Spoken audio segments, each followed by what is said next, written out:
நீங்கள் பார்த்து கொண்டிருப்பது நியூஸ் 21 செய்திகள். தமிழ்நாடு செய்திகளை உடனுக்குடன் தெரிந்து கொள்ள நியூஸ் 21 செய்திகளை பாருங்கள். திண்டுக்கல் மாவட்டம் கொடைக்கானல் பல்லங்கி கோம்பை பகுதியில் அமைந்துள்ள பெப்பர் அருவியில் முதன்முறையாக காணப்பட்ட அரிய வகை பாலூட்டி இனத்தை சேர்ந்த நீர்நாய்களை முறையாக பாதுகாக்க கோரிக்கை. நியூஸ் 21 செய்திகளுக்காக கூல் சுரேஷ்.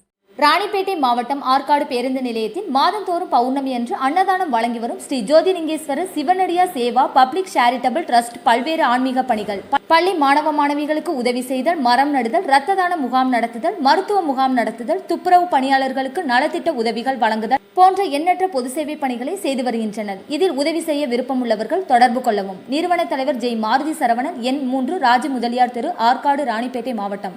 மேலும் விவரங்களுக்கு 9040405952 8098187924 என்ற எண்ணை தொடர்பு கொள்ளவும்.